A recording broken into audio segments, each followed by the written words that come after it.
real conversations, and some hard truths. Gangs, drugs, and guns. Giving a voice to those willing to sacrifice. We have stories that need to be told. We have lessons that need to be taught. Protect and serve. Welcome to The Quiet Professional. Hey everybody, welcome back. Nathan Romas with you. Today, we are going to be talking about professionalism and accountability within policing. For that, I have Marlon Marrache on the program. And am I saying that right? Close enough, man. Hey, it's been butchered throughout the decades, but Marrache, you know what? Someone told me it sounds like an actor's name, and I wish it was. Maybe, I With could all get the my money. sack and get all that money, the bag. Oh, I have Marlon here. Marlon is a retired sergeant from the Los Angeles Police Department, where he spent the final years of his career working in police discipline. He now does independent review of internal affairs investigations through his company, Blue Consulting Incorporated. And he's an instructor with Savage Training Group and is a subject matter expert in police discipline and misconduct. And last but not least, because he doesn't have enough jobs, Marlon is also the host of Internal Affairs, a police podcast, which you can find on YouTube. So super high quality, great production. I like watching these videos. Welcome, Marlon. Nate Dogg, hey man, thanks so much for having me. I really appreciate it. A shout out to Canada over there.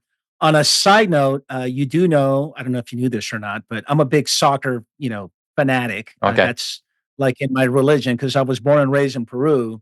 Mm. And Copa America starts in 2 weeks. And in our group table is Argentina, Peru, Chile, and Canada. So there's so you get a guaranteed win. There you go. Oh, you guys got you got two ballers that are superb world class soccer players. It's going to be a tough one. So I'm reaching out to the Canadian audience. There you go. To let you know that Peru is up and coming, and we'll see what happens in that game. Well, I definitely won't be betting money on that one, but I think I know who's going to win. There you go. I'm glad to have you on here. We've actually, for full disclosure for the audience, we've done a bit of back and forth, coordinated some guests, had some chats offline. So it's great to get you on here. And as I was saying offline, with this internal affairs podcast you're operating in a very novel, unique space. Is there anyone else that you're aware of that's even talking about this stuff, let alone used to be in the unit? Yeah. Well, first and foremost, let me start off by saying that I am a true believer that there will never be enough platforms to get our word out and to be heard and to have a voice. So, two thumbs up and kudos for what you're doing out and, where you're at. But hey, you and I'll go to the grave and there'll still be not enough platforms to talk about police functions, duties, responsibilities, and subject matter, expertise. With that being said, yes, I think I'm the only one. I haven't gotten a phone call yet, and I haven't had an email or no one's reached me on social media to say that, hey, Marlon, I'm also doing a podcast as it relates to internal affairs. I will say that a couple of my colleagues and some people have really not so much questioned, but they were pretty surprised when you see a banner or when you see the logo or the name of the podcast being internal affairs. There really isn't, some clear understanding like what is this guy doing? Because you and I both know, and whoever is listening, in the world of law enforcement, in our culture, unfortunately, the decades have gone by, and we are still looked at being evil, the rat squad. We are just out to get cops. And so for those reasons and many other reasons, I decided to do a police podcast because there's this huge misconception about internal affairs. And so the stories, yes, there is an IA story component in one of the segments of the episode when guests come in and, we sit down and we start talking. However, we have come, meaning all of us, including myself as a host, have learned so much from doing this podcast. Yes. In terms of validity, affirmation. I have a lot of guests that come from LEPD, obviously, because I'm an LEPD alum. And you're talking about 25, 30, 35-year veterans who share stories about how it used to be compared to what it is now in terms of police function. And we get to talk a little bit about discipline. You know what, let me tell you about that time when I investigated an internal affairs Hmm. on this colleague, or let me tell you about an IA that I got, and here are the lessons learned. And that's all I ever asked when I decided to launch this. It's just let's get some lessons learned and let's get some takeaways. And so far, brother, it's been just it's been great. We're 6 months in, and we're already past 500,000 views, and we're projected to get to 1 million views by the end of the year. But I get this feeling with all the support that we're getting is that it's going to get there before Awesome. December. So I'm really happy about that. And you're right, it is unique. No one's doing it, to my knowledge, and it's good because we get to really dig into what is it that adjudicators or what is it that investigators look into when we start investigating misconduct on on your colleagues, on employees. Yeah. Yeah. So up here, at least with the Edmonton Police Service, it's called the Professional Standards Branch. So PSB, Mhm. but does the same thing. Correct. Looks at the conduct of officers. We have a few other outside bodies like ACERT. They look at like some of the more serious incidents, like if you're involved in a shooting, there's major injury at a call. They can take it over, and then we can also send stuff to another police service if it needs to go that route, where an outside agency investigates it. So there's a bunch of different levels. Correct. And I know they're looking at changing even that with it, who's doing what and how many civilians versus cops are doing it. All up for debate. But I want to start with just learning a bit more about you because you got a pretty unique story. So you could tell us how you got from Peru to Yeah. LA, and then how you ended up in the police discipline world. Like, how'd you get to that throughout your career? Gosh, it's such an interesting story as we go down a trip of memory lane round, or should I say a Mhm. trip down memory lane is the best way to say it. I got here in Peru way, way back, many moons ago. And I'm giving away my age. Back in 1980, my mom and my dad divorced. My mom decided to live a life here in the United States. And you know what? Best decision she ever made because it brought us here. Let's see, in 1994, 1997, from 1994 to 1997, I joined the Navy. And in the Navy is when I got the taste of discipline. Believe it or not, I Mm. actually worked in legal and I was preparing cases for court martials and what they call captain's mass, which is your non judicial punishment type of stuff. So I was in an aircraft carrier, and let's just say you went AWOL, and you didn't Yeah. show up to work. I would prepare those cases so you can see the captain and he can give you whatever punishment, is fair and you deserve. So that's back in 1995. Now, fast forward to 2008 when I made sergeant. So I was promoted to sergeant in 2007 Okay. in LAPD. I went into the Los Angeles Police Academy in July of 1998. So I spent 9 years as a police officer, working patrol and working other assignments. And then lo and behold, I get promoted to sergeant in 2000, January of 2007. And then come 2008 is when I got pretty much into discipline. Here in the Los Angeles Police Department, we have um, a section, a unit called Officer Representation Section. Okay. That's no any different than your union. So I know that you probably have a union and union members Yeah. who represent you, but not that's not their full-time job. At LAPD, because we're so big, we actually had full-time sergeants, and there was some police officers at the time, but mainly all sergeants, where our job was to pretty much deal with all types of disciplinary issues.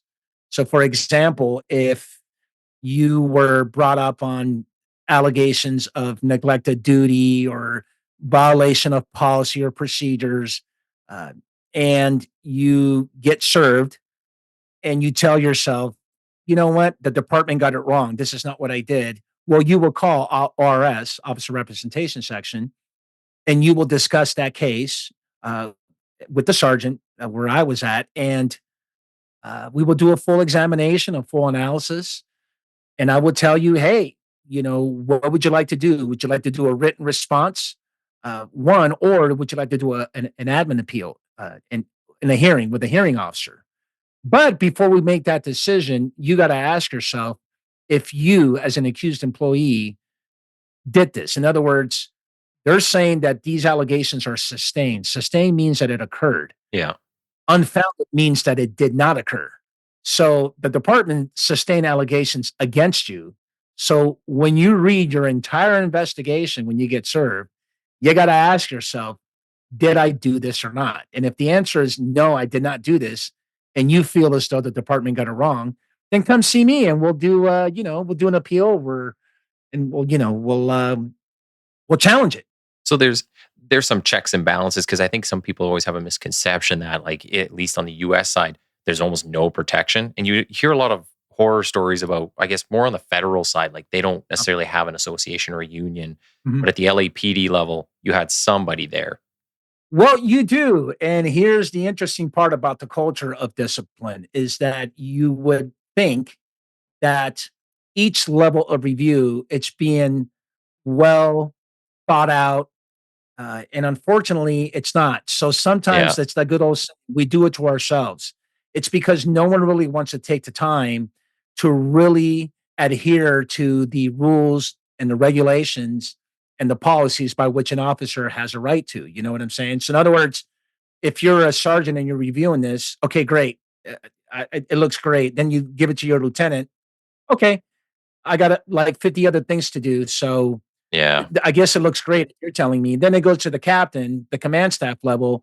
Well, that captain is depending on you to be thorough with the outcome of this particular complaint investigation, and it keeps going up the chain. But it just so happens that not every level is doing what they're supposed to do and ensure that a couple of things, no stone goes unturned, and that you're not violating your peace officer's bill of rights. Mhm. Now, with that being said, I want to make sure your audience is very clear that we are talking about a very small fraction of the population. So, in other words, yes, we're very good at checks and balances, but sometimes it kind of falls through the crack, if that makes sense. Yeah, totally. Um, so you are working as sergeant in this area, and where do you go from there? So you're doing the discipline stuff right off the bat, and then throughout the rest of your career, or what do you end up doing? Right. So I made patrol as a supervisor, as a sergeant, and then about a year and a half, almost 2 years later, um, I went to go work on a community project in South Los Angeles. I lasted about 2 years there, about a year and a half, almost 2 years. And that's when I decided to go to law school. And at the same time, I got picked up to work officer rep section. So my mind and my pretty much my heart just drove me into, hey man, I got to know all this dirty laundry, man. I got to know all the gossip and everything that goes inside. And so I went to officer rep section and I was assigned there for a year. To make this long story very short in terms of my assignments, I actually challenged the department, not me, but the appellant, right? The officer that was accused. He had two allegations that were sustained for neglect of duty, and we challenged it in an appeal hearing. And so we went, face to face with internal affairs. Uh, Needless to say that the hearing officer in this admin appeal hearing ruled in our favor in the defense. And even though it's not binding, that hearing officer had to go to the chief of police and pretty much say, you know what? The IA got it wrong. The department got it wrong. We have to Okay. overturn these two sustained allegations and make them unfounded. And so they did. And at that time, the lieutenant from internal affairs, which I knew, I didn't know him that well, but I did know him well enough for him to call me and say, hey, Marlon, you know what? We're going to have an opening here at the advocate section inside internal affairs, and we would love to have you come work, for me and with your colleagues over here. Okay. However, in internal affairs, you do have investigators. It is called Professional Standards Bureau, and of course, you have internal affairs group, and your job isn't when you get to IA is to investigate, right? To be an investigator and to learn and to be a really good investigator. However, I went straight to what they call the advocate section. The advocate section in internal affairs in the Los Angeles Police Department is a specific, unique assignment where all you're doing is putting on these border rights hearings. So we're the only agency in the entire United States that has a hearing process when you're facing serious misconduct. Okay. The majority of agencies in the United States, when you're facing serious allegations of misconduct, whether it be false statements, misleading statements, perjury, maybe a domestic violence arrest, you can imagine it's just something very, very serious. The chief will call you in his office and pretty much give you paperwork and say, you're fired, you're terminated. And then you have to go through Civil Service Commission and a whole bunch of appeal and an appellate process Jeez. to get your job back.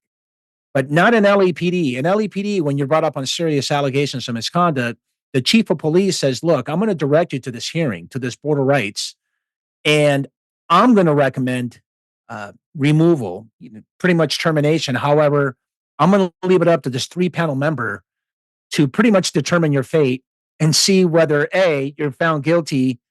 And if you're found guilty for whatever those allegations are, they might remove you and they might fire you or they might give you suspension. So Okay. that's what I did in internal affairs for about, I want to say, close to 4 years. And I've done about maybe 30 plus of these hearings. And that's where I gained my most knowledge when it Mm. came to this type of hearings. So I never really investigated as per se. However, I gained a lot of experience from investigating and looking at all these cases. Yeah. And there was a point in time where I got handed a couple of cases to investigate while I did my time in internal affairs. Wow. So you got tons of work in there, though. I mean, that sounds like it'd be Ah, busy. And how big is the LAPD? There's 20, 30,000 members? right. So at the time that I was there, it was about just north of 10,000. Okay. And Professional Standards Bureau, PSB, I want to say at the time that I was there, probably north of 400 sergeants Oh, wow. that worked there. Jeez, hey? On the between 2011 and 2015, when I was there, you're talking in excess of 3,000, maybe even more public complaints that Okay. came in to investigate. So you can imagine it's a big load. Now, given the number of 3,000 plus public complaints, 96% of those complaints were adjudicated as unfounded, which means that they never occurred. Do they even make it into like any investigation or can they get kind of squashed right at the beginning? Oh, we have a zero tolerance. We have a no. Unfortunately, the process with LAPD is when you call the hotline or when you send an email to the chief or you send an email to anyone, or if you're out in the streets and you flag down a supervisor and you mentioned that the word, I want to make a complaint against these officers, Yeah. there is zero tolerance. Wow. And that would have to be a whole nother episode to Yeah. tell you how we got that zero tolerance. But what I will tell you is that this all started in 1997. Okay. So from Yeah. 1997 till today, we have a zero tolerance, which means that whoever wants to make a complaint against a Los Angeles police officer, it's pretty much a go. However, you have to know the definition of misconduct, right? Yeah. Well, I could see why you need so many people in the unit because, like, if you're talking here, so in Edmonton, you can have stuff just basically go to a supervisor. If you put in it's called like a citizen's concern, it can go down to a supervisor and they can give you a phone call and we can see, okay, what did my officer do? Is it okay if I just talk to them? If I recommend something to them? And the civilian can say, yeah, you know what, that's good enough. I just want kind of like a finger wag or tongue lashing. Yeah. And we call it a day. There are a few other little steps above that, but don't necessarily go to like a full blown, we're investigating, we're doing all kinds of things. So, Right. And if I may interject, so do we. We also have an alternative complaint resolution program that existed back in 2003, where if mm, someone calls in and says, "Hey, you know what? These officers were rude to me, disrespectful, something very minor," we'll do it. What I'm talking about is just the actual process, meaning when you go into the system and actually create a file number like a yeah, file, for that file to go through all the levels of review, even as something as minor as what you're talking about. right? Yep. Something just discourteous, Yeah. improper, whatever the case may be. It takes forever. It takes months for it to be adjudicated and for you to say or get an email or for someone to tell you, hey, this complaint is completely closed. Now, of course, that's just, logistics and all that. I get it. But my thinking is, and this is so true, and this is what I learned from one of my guests, in the podcast is that the punishment's not the process. I'm sorry, the punishment's not the penalty. The punishment is the process. And that is so, so true. Yeah. And what I mean by that is you could be facing disciplinary actions. In other words, deep down inside, you know that what you did is going to be sustained, which means that it occurred. Now you're going to be waiting for your penalty. Mhm. That wait and the way they treat you when you wait, Yes. even though you know that you're guilty, hey, I'm taking accountability. That whole process is the punishment. Yeah. Because in the end, okay, I know I'm going to take days suspension, whatever. Just give it to me now, as opposed to me waiting, I don't know, A 6 to 8 months, Yeah. a year. Yeah, I mean, well, statute of limitations 1 year without it being told. But my point is that we seem to, and that's one of several reasons why I decided to do the podcast is because we, meaning us, we seem to be treat our own as if they committed I don't know, like a suspect, if you will. Yeah. We keep them in the dark.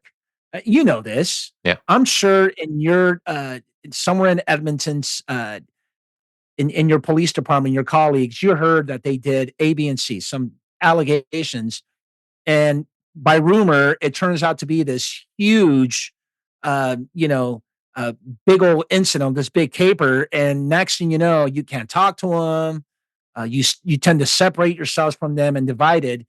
And that's what we need to change. And that's what I'm trying to do before I get to my grave Yeah. Yeah. is to change that culture because that particular stigma that internal affairs has been in existence for decades, 20, 30, maybe even 40 years. Definitely here. It's like, when you don't understand something, you're afraid of it, right? It's the boogeyman. It's the thing in the dark and you don't know what's going on. But once things are kind of explained to you, and you've been through a process maybe, Yes. it starts to make more sense. You know what it is or what it's about. So yeah, you I don't want to say get more comfortable. It's never fun being there, but you start to understand it. You aren't so worried about it. I'm wondering, can you tell me, because you always ask this at the end of your shows, but like, what's the best and Mhm. worst experience you've had in doing these investigations? So I don't need names, but just wondering, Right. like, did you have like a real serious case where, like you were kind of mentioning, I mean, you appealed something and you got a person, a decision reversed, and you're like, good, right? Like, we shouldn't have done that. Or, Yes. did you have one where you're like, okay, we had a cop doing all kinds of bad stuff and we finally got rid of them? Right. So, Right. Well, I can tell you this. The best is when, yes, I exonerated this. I pretty much presented the case in this admin appeal where this officer was facing two allegations of neglect of duty where they said that he did it, right? They mm, sustain it. And we challenged it and it got exonerated. It became, the hearing officer heard all the evidence, well, examined all the evidence, heard all the testimony, and he pretty much determined that internal affairs got it wrong. So that was a great feeling. yeah. That's what got me into internal affairs to go on the dark side. And at that time that I did that, and I'm taking you back to, oh gosh, I want to say 2000. I think it was 2010 Okay. when I did this. Um, at that time, when we uh, proceeded with the Sabin appeal, Chief Bratton of LAPD, in his 7 years of appointment in LAPD, he only overturned 3 admin appeals, and I was one of those. Oh, really? So, yeah, so that's what got me over the hump to think to myself, and it's very rewarding because, like you said earlier, we're talking about checks and balances. Guess what? It had to take ORS to be the checks and balances. Yeah. Because I'm here to tell you that, you know what? when you do work internal affairs, and whoever's listening out there that wants to get into this assignment, my motto and my mantra, what I teach is no stone goes unturned. I say this all the time, every time I teach for Savage Training Group and all my internal affairs classes, and we'll talk about that later on. However, that was my best. The worst, which I suppose you can consider also the best, is when I was an advocate and I put on uh, five, five hearings in which the accused employee was facing false statements. In other words, Mm, the department is accusing this particular officer that they're liars, that they lied. okay. And the evidence showed that he did lie, and the testimony of witnesses showed that they lied. And now you and I can agree that we don't want liars or bad actors or bad apples. But this person wanted to go ahead with the appeal still wanted you to Of forge ahead. course. Okay. Oh, absolutely. You know what? Cops, look, for whatever reason, and maybe and I would imagine it probably happens over in Edmonton. We as and I don't know if it applies, and I don't want to sound too sexist here, but I believe that men in general, especially when it comes to law enforcement, we just don't do a good job of holding ourselves accountable. We don't. Okay. Yeah. There's not that much self accountability. Look, even if your lawyer says, "Hey, Nathan, fall on the sword. This is you can't lie." Yeah. When you go into that interview with internal affairs, you have to tell them the truth. You and I came on the job and we were told what? To be forthcoming, to be forthright, to be truthful and honest. Yep. And for whatever reason, not all the time, and again, we're talking about a small fraction of the population, you decide not to tell the truth. Maybe because you're scared, maybe because you think that you're going to be already going to be fired. Well, guess what? You just made your case even worse. Yeah. I'll give you a perfect example. You can get into a DUI, right? Mhm. Off duty. And then now, let's just say the DUI and the criminal proceedings are done and over with. Now you go to the administrative process. Here you are on your compelled interview. You decide to lie about your DUI. That lie is what's going to get you fired. Yeah. The DUI, not. But see, and even as an attorney, and I know this from representation, is you can tell your client, look, just tell them exactly what happened in this DUI, right? And you can give them all this really good sound advice, but they'll still go in there and lie about it. Yeah. And I You know, think, I guess that would just be like a protection mechanism or something. Like people, it's kind of like against all your will to, just go in and be like, I did all this. Now just shoot me. Like just do whatever you want to yeah, me. Because yes, and and it's and hard. and what I Yeah. mean by that, and what I mean by us men, we have big egos, and for whatever reason, and again, I'm not talking about all of us now. Mhm. Again, let this be a reminder throughout this whole conversation we're having that we are talking about a very, very small fraction of the population. But we men have a hard time holding ourselves accountable. Accountability goes both ways. Yeah. And yes, I can sit here and tell you stories after stories that the department got it wrong. And should we hold internal affairs accountable in the department? Absolutely. And that probably happens more often than you lying. You know what I'm saying? But that lie, there's that old saying here is that you lie, you die. And the problem is that Yeah. It's the same here. yeah, yeah, and that's all I'm saying. Now, again, I'm talking about out of the 30 plus border rights hearings that I have done, five of those were false statement allegations, and in those five, the department right was able to prove, or I should say, the department brought enough evidence, right, to prove that this particular allegation of a false statement or a misleading statement was true and correct. And you know what? It's preponderance, right? The burden of proof is 51% more likely than not. So more likely than not, you lied, and the department gave you plenty of opportunities. They didn't hide the ball. They gave you like maybe two or three bites of the apple, and you still decided to lie. So guess what? We're going to terminate you. We're going Yeah. to find you guilty and terminate you. So that's that's the I suppose you can say the best bang for your buck. So when you ask me about best and worst, I would say that's the best in terms of from a lens that we don't want bad actors in this particular type of career, but at the same time, it is the worst. Yeah, it makes sense. I want to kind of go to the civilian sides when they put in the complaints. Yes. Did you get a lot of those kind of vexatious, malicious, like making everything up type of complaints? And did LAPD have any mechanism for going after people? So if you put in a complaint and it's out of left field and it's all made up, and they find that you made that all up, like nothing could have possibly happened, did the LAPD go after that person? Because this is a huge issue here where people put in all kinds of craziness. And most of it's kind of dealt with right at step one, right at the intake. But sometimes it does go to a full Yeah. investigation because it could have happened. Mhm. And then officers are now going for interviews and writing extra reports, trying to answer to these Absolutely. things. And those, like that can drag on for months to a year. Yes. As far as I know, on our end up here, there's no real mechanism for going after a person. There's no ticket. There's no like charge. There's nothing. So Right. outside of just maybe you tell them to like lose your phone number, stop putting in these Yeah. complaints. Yeah.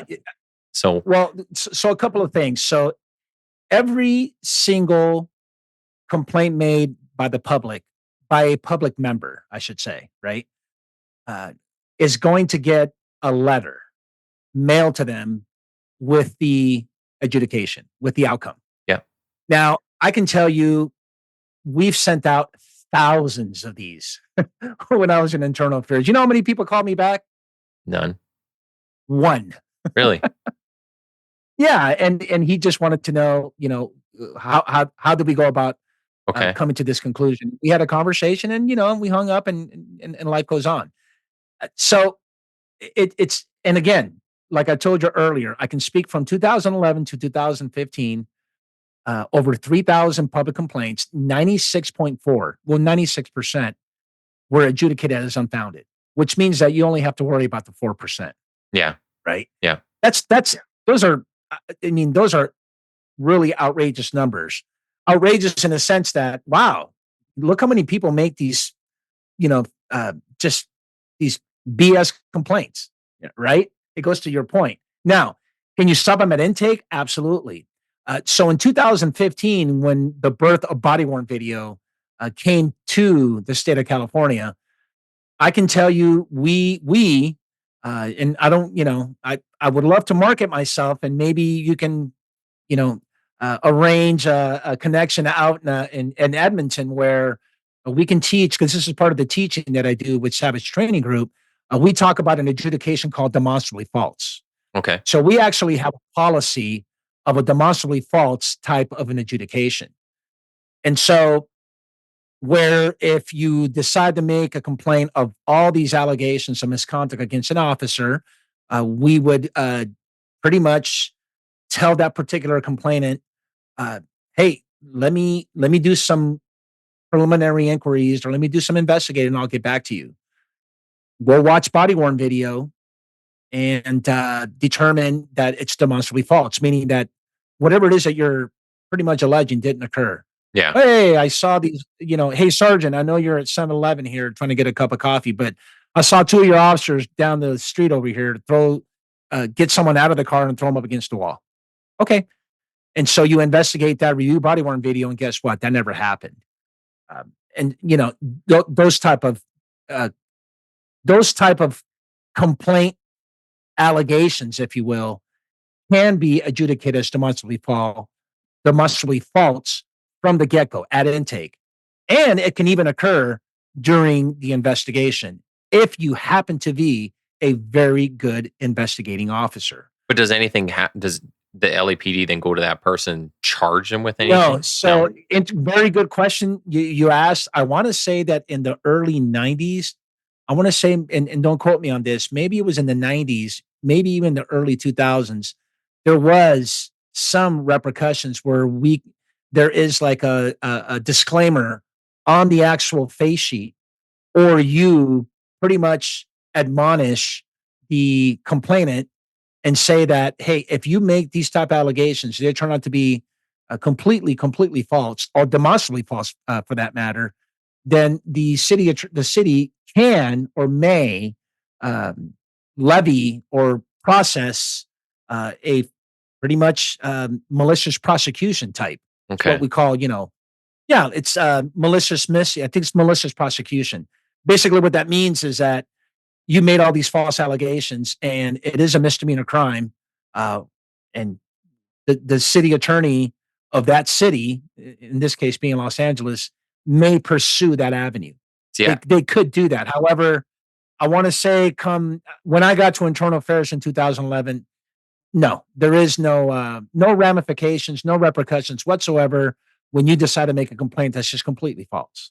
Yeah. So up here, as far as I know, and I'm not an expert on the process, and I don't hope to be an expert on the process, but I don't believe there is any kind of repercussions that a person can really have uh, kind of put against them when they make those kind of complaints, except in the case where you get like really, really bad, where you're just like, dozens a year. If you just keep putting in false complaints, then I think they can go after you civilly, Uh huh. but I'm not 100% on that. So I think it's more on the civil side. There's not really like a charge for it or a ticket or anything of that nature. So, Right. Same here too. I want to say the title of the civil uh, uh, type of law is malicious prosecution, something along those lines.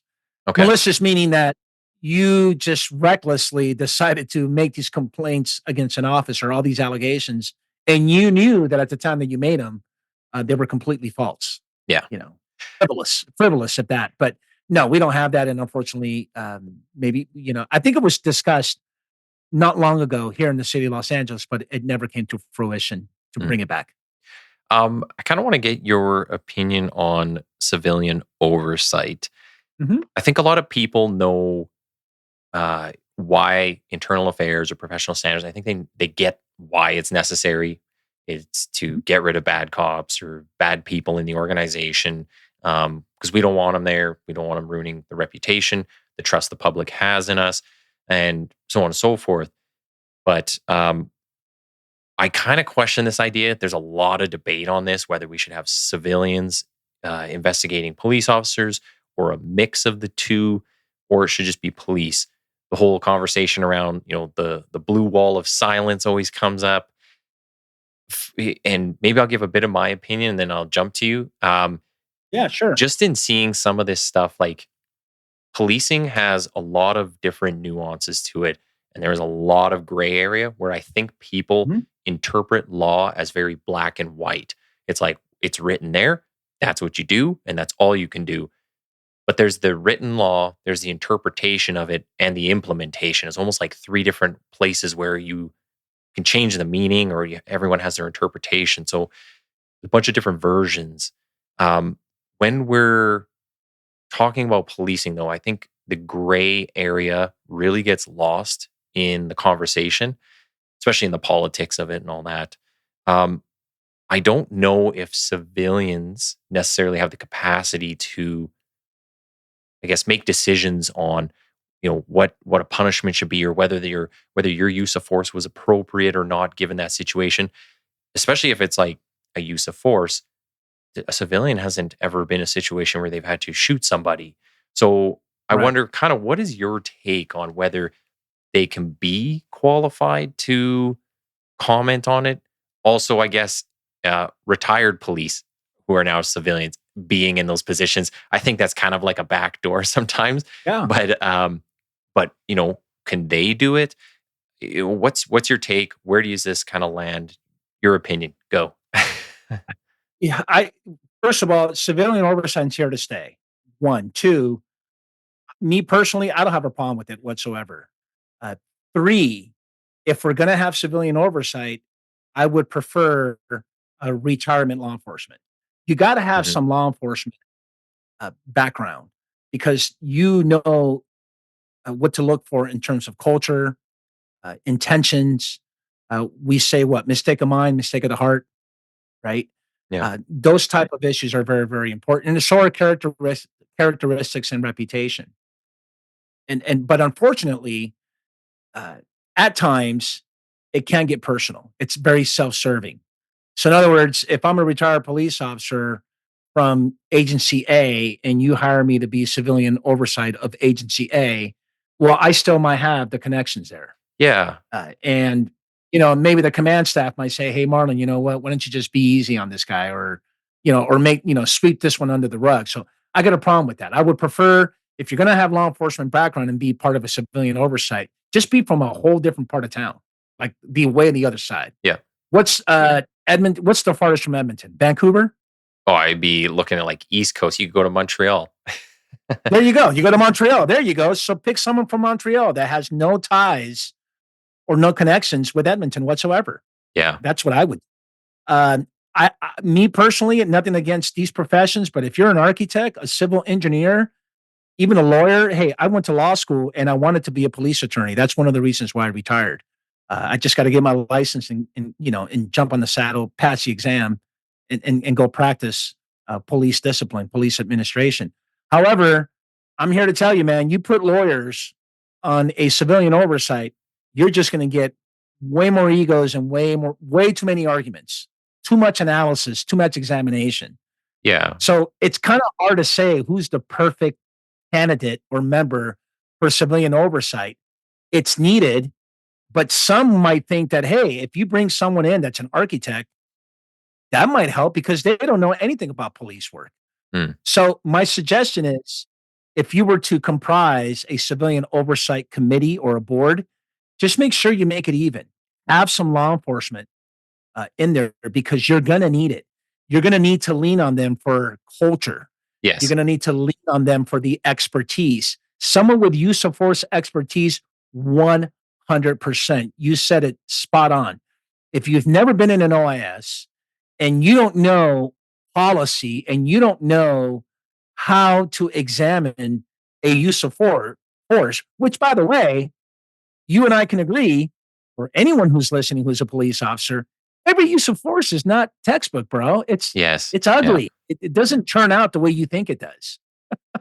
And so you got to keep that in mind. You got to keep that in mind. And what happens is that your emotions get in the way. So if I'm an architect, a doctor, or someone that just has no law enforcement vision or experience whatsoever, Yeah. I'm along the same lines as you. yeah, you're going to be like, "Oh my God, I can't believe that happened." Now, in addition to that, what I don't like about civilian oversight is, what if you get a case off duty of an officer who got a DUI and ended up with the other parties injured to the point where they're at the hospital? Well, if I'm a civilian oversight member and I have a son or a family member that, was, I don't know, hit by a DUI or suffered a DUI type of incident, then you know what? I'm checked out Mm. because to me, DUIs, that's personal. Yeah. You see what I'm saying? Or a family member of, well, my nephew got beat up by the cops. Well, you're biased right off the get go. So the question is, are you really going to do a full examination and a full analysis? Yeah. So the biases just have to stay at the door if you decide to do something like this. And it's very, very hard to do that. We're human. We have emotions. Well, yeah, I wish people had that understanding because I mean, cops get in trouble all the time for that kind of stuff. And you're like, Yeah, I exactly. go to 1,000 calls a year Yeah. and I'm not supposed to be human. I'm supposed to be a robot with no emotions and no outside. Imagine if you and I were civilian oversight members, we're not cops, Mhm. and we get a case of an off duty domestic violence. And I'm this religious guy that says, "Oh, I would never, get to the point where I have to get into an argument and commit violence against my wife." Yeah. And then you're checked out.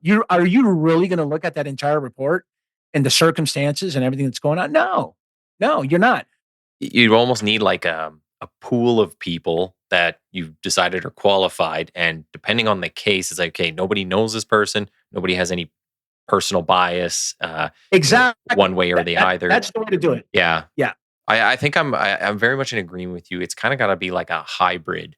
It It's can't gotta be a hybrid. can't just be police. It can't just be civilians who have never been in this world. Um, yeah, I think you need kind of that mix. It's just Yep. sometimes, yeah, you see like a lot of police reform discussion going on, and they talk about this stuff, and it always makes me wonder. I'm like, well, if you get a civilian in there, it sounds nice because okay, there's not that blue wall of silence that we keep getting accused of, but those people, like civilians, can still be your friends, or they can be befriended. Like or maybe they have police in their family. So it's not like it's just because you wear the badge, you're gonna keep all these secrets. I think if anybody wants the bad people out of there, it is the police. For the most part, that's what I've seen. I've never known this like, hey, we're all on the same team type attitude. I've never heard that. Mhm. I've never been taught that. I just think when it comes to police, just like any other profession, you might be more sympathetic to a person's case or what they're saying happened because you know the just the shit that people go through on the job, so you can identify with it a Mhm. little more.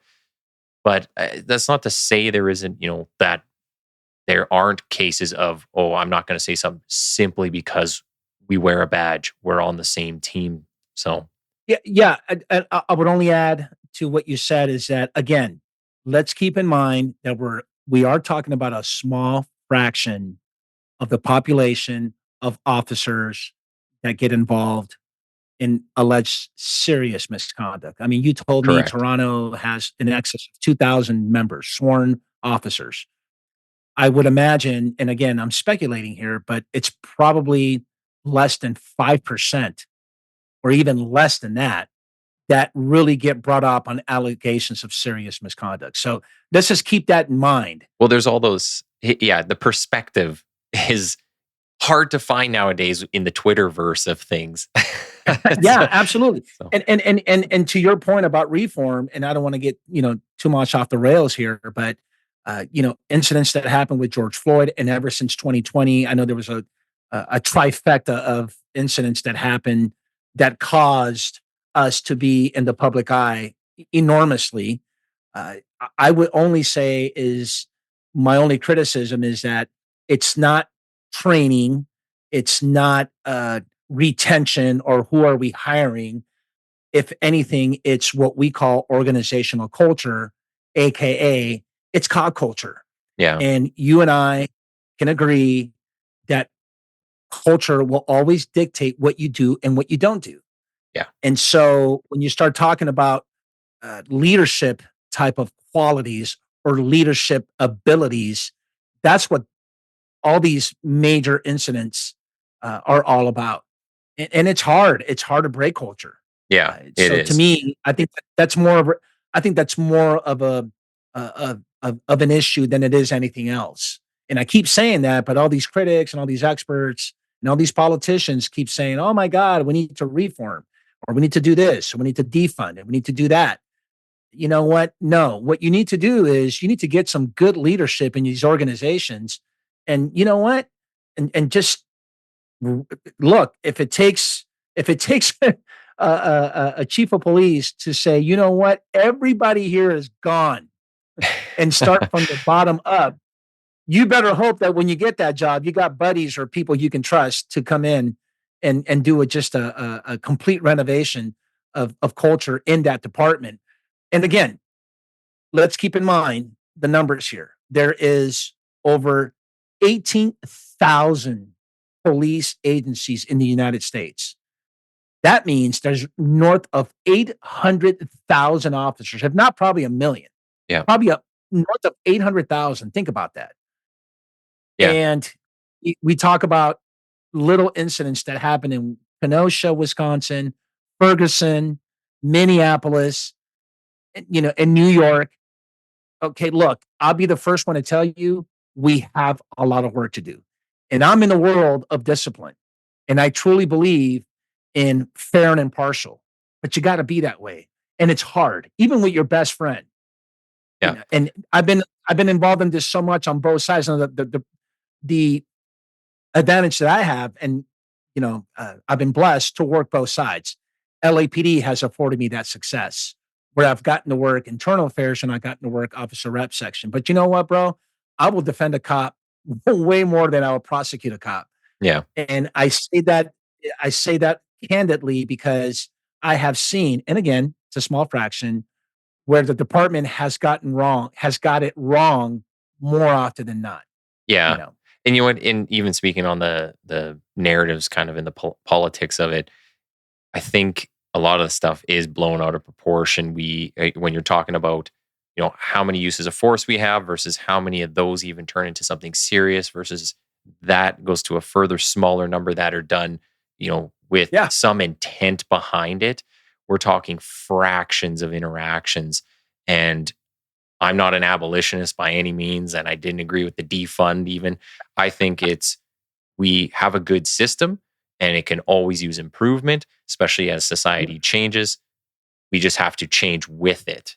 And I think that's kind of where we're missing 100%. it. So Yeah, you're spot on. I Spot on. I want to get to just last like 10, 15 minutes we have here. I Sure, want to talk about sure. your current ventures. So you're doing some training with Savage Training Group. You also have Blue Yes. Consulting. I was listening to one of your other podcasts with some of the guys from NYPD. I can't remember the name of the Yes. podcast off the top of my head. Eric Dim, it's called the New York's Finest, Yes. police podcast. So in there, you explained de-escalation, and I'm going to guess this is part of your training. But man, I thought it was like the most cohesive, comprehensive definition of de-escalation. Can you just repeat that exact thing right here? I can't repeat exactly what we said, but I will tell you this. So part of de-escalation, couple of things that you need to know. Here in the state of California, de-escalation is codified in the use of force policy, Oh, actually in the penal code. Yeah. So basically, if you're in the state of California and you get involved in a use of force, especially when you start talking about deadly force, there better be some de-escalation. okay. Now, they have left it up to departments to determine what de-escalation is, right? Mm, So, de-escalation to LAPD, we love acronyms. Of course we do. We all love acronyms. yeah. So ours is patrol. So, um, and so we go through an analysis of a patrol acronym, right? Okay. Um, so that would be, uh, see, you already make me forget already Why'd they about, make it so long? Usually acronyms are like 3 letters.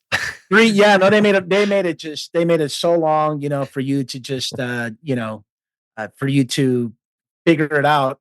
So they And have and some and by the steps. way, Yeah. right, just so you know, and we'll get to the acronym, if I can remember all of them, because I do it so much, but what I will say this is de-escalation is not always offered. But what you gotta keep in mind is that there is an offer. In other words, the suspect gets a take in this. They get a say in this. And that's the problem that I shouldn't say a problem, but a challenge that many agencies have when they start talking about de-escalation. So in other words, you get to a radio call and you feel as though this person is just losing their mind. And of course, you like to have um, some emotional intelligence, if you will. I mean, we can Yes. talk about EI as well. But let's just say for whatever reason, it's just escalating.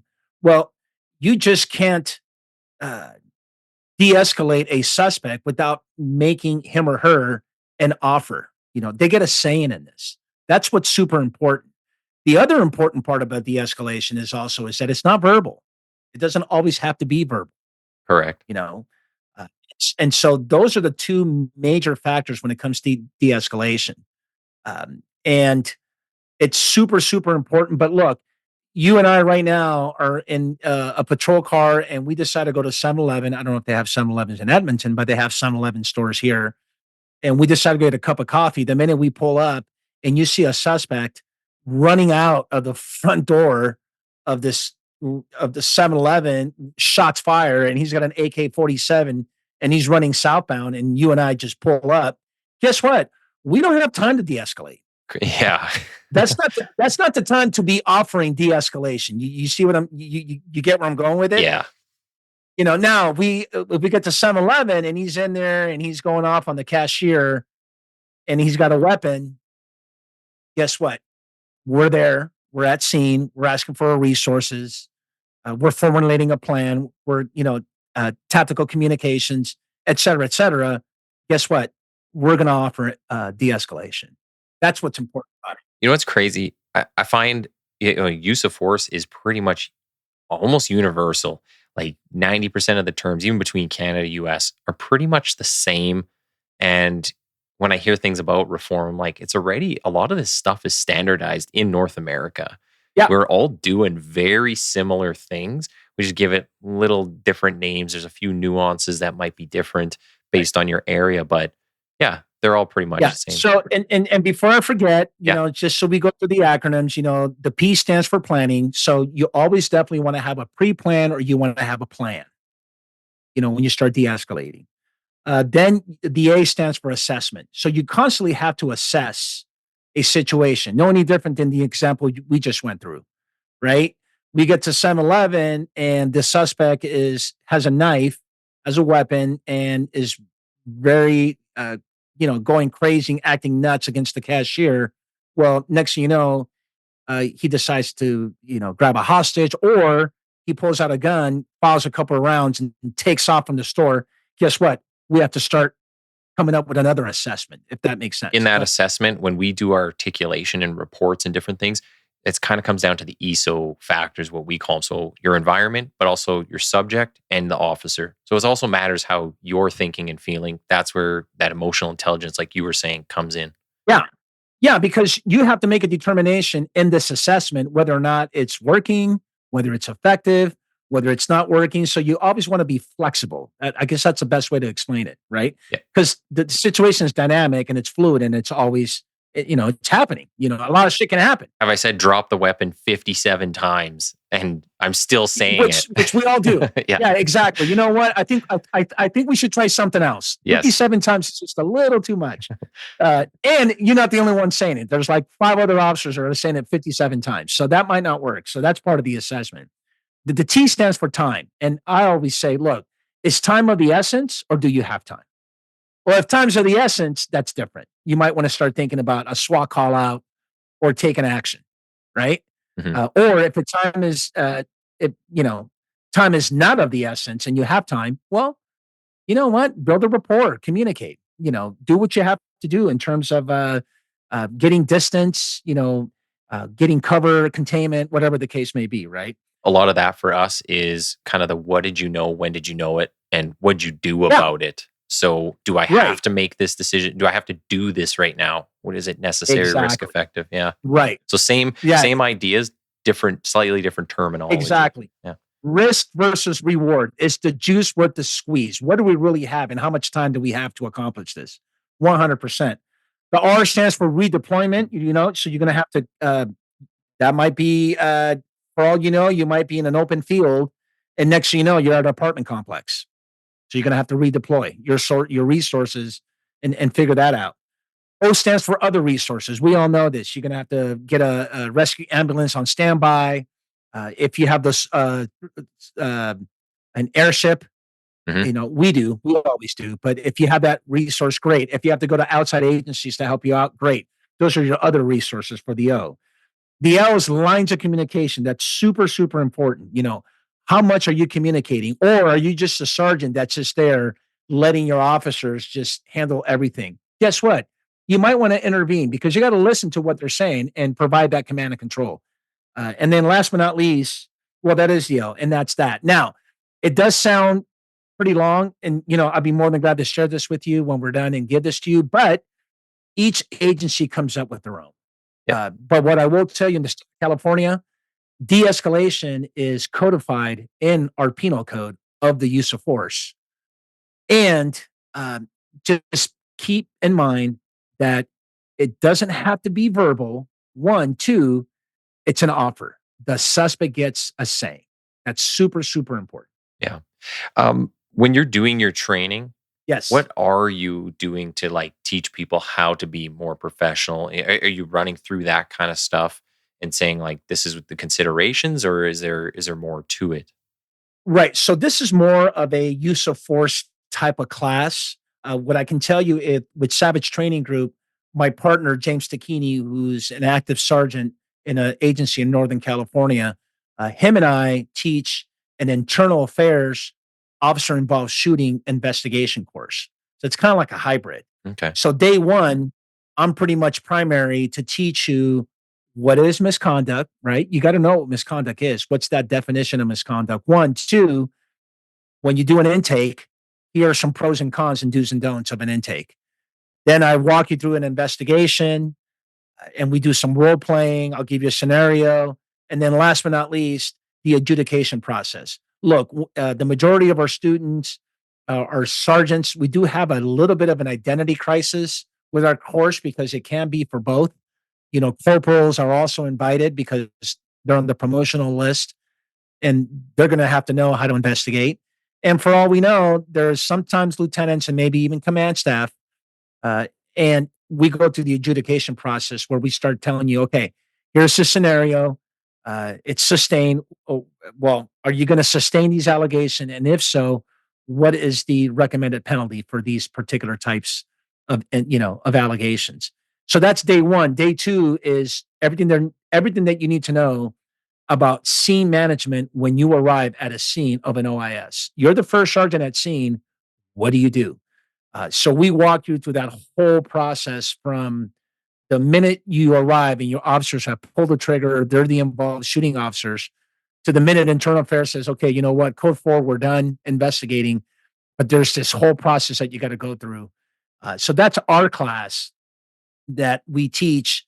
And you know what? I don't want to toot my own horn but we do a very, very good job only because the owner of Savage Training Group has pretty much hand selected his instructors to be very engaging. We don't do that by PowerPoint. We don't do that check the box. Okay. We really do a lot of engagement. And what we always say is that the education does not stop in the classroom. The education continues in your agencies. Yeah. So all you sergeants that are attending our courses, we want you to go back and teach and pretty much, hand down all this information to your officer. But guess what? They're the ones that are out there doing the hard work. You as a sergeant, you might show up after the scene of an OIS. Yeah. So, And continuing the education on the street, but that this career, especially with how much things change in society, like it's got to be yes. a continuous learning process. So, um, just coming up to the end of our time, I want to make sure we wrap on talking about internal Yes. affairs. Obviously, I got to Mhm. talk podcast to podcast. How's this been going? You said you've been up and running 6 months. November's when we launch, so we're Okay. getting close to 6 months. We're just north of 2,200 subscribers. I wish we had 22,000 subscribers. We are at 600,000 views, uh, which is not bad for a rookie Yeah. podcaster like myself. We're projected to get to 1 million by the end of the year, and if you know anyone who's got a great IA story that is willing and able to share, and all we ask for is lessons learned and takeaways. Okay. And you've heard and seen my podcast where Yep. we do a trip down memory lane. We get to know you a little bit. We'll ask you best and worst, highlight a couple of your career assignments, and we'll get to ask you, what do you think about internal affairs? Hey, if you were in a room full of sergeants that are beginning their assignment in internal affairs, what would you want them to know? Yeah. That's a really good question. What That is. what would you like an internal affairs investigator to know about this job? And whoever you are, you can be a police officer, a sergeant, lieutenant, command staff, et cetera, et cetera. Is the most common answer just don't forget where you came from? Don't forget the front lines? Yeah, well, I also ask, I used to ask on a scale to 1 to 10, 10 being the highest, rate the importance of internal affairs in a police department. And I've done it we're 45 guests in, so we've had 45 episodes with guests, and pretty much all the guests have said it's a solid 10, Mhm. for various reasons. Checks and balances, we need them to police, Public but trust and I've everything. gotten away I've gotten away from asking that, and what I'm asking now is things like, uh, Hey, when you first came on the job, right? What were you told about internal affairs? What did your training officers tell you about internal affairs? Or what was your impression of internal affairs when you came on the job? And has that changed throughout your career? Yeah, you different perspective by the whatever time Yeah, you're at. exactly. Because you and I both know back in our days, man, we were told that these guys are evil. Don't talk to these guys. And if you get talked to by AA, guess what, man? You're in trouble. And you have guests on that are from corrections. You have people from all over the states, like police all over as well. So you got a good mix of people. And saying off air, you have Joe Gamaldi on there, so he's giving you the perspective from Yes. the union side of things. So Yes. it's super cool. I like that you said you're changing things up too, right? So you're trying some different questions in there for a little while. I've done the Yes. same on this show. Just kind of Yes. keep learning, keep evolving. As a podcaster, I can tell you I'm part of a incubator, a YouTube program. You always got to be able to take risk, switch it up, all that good stuff, because you don't always want to stick to one style. And you learn so much from just asking certain questions. And here's the deal. At the end of the day, the stories are powerful. And if whoever's listening, whoever's watching can get something out of that particular story, that's what matters the most. We're not, you and I are not doing this uh, just to, tell you, hey, let me tell you about how bitching I am and, and the things that I've done. The most important message for doing these conversations, for I shouldn't say doing, for having these conversations, is that so your listeners can get something out of it. And I hope that they did. Internal affairs is a unique assignment. It's not for everyone. I have to make sure that that I throw that in there. And how do you prepare for one? Well, I would tell you, if you're going to do something like this, get yourself some investigative experience. And by the way, if you have gone through the entire disciplinary process in your agency and you have sustained allegations, guess what? You should be an IA investigator because you know best. Yeah, You know what it's like to feel that the department's accusing you of all this wrongdoing. And in the end, not all the time, but in the end, you were exonerated. yeah. I think that's a great message. Good place to end. One last thing, can you tell people how to find you and your work? You can LinkedIn for sure, right? Marlon Marrache, Marlon, last name Marrache, Marrache.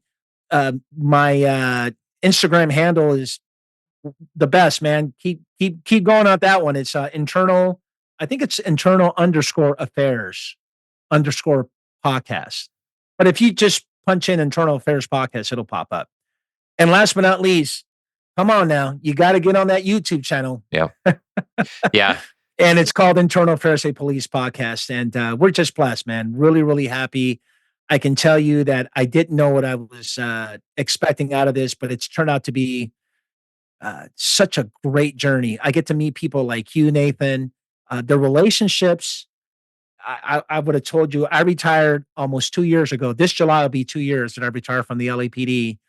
And the relationship that I have built through this journey have, I mean, they're unmeasurable, bro. It's Yeah. just, I agree. I'm blessed.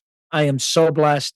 And it's got me some consulting gigs out of it too. Hey, if you have an IA, that you want to me to look at, just send me an email, man. Marlon, Marlon, at blueconsultinginc.com. I'm sure it's blue with a BLU consultinginc.com. Nathan, I'm sure you're going to put that all on the episode. Yeah.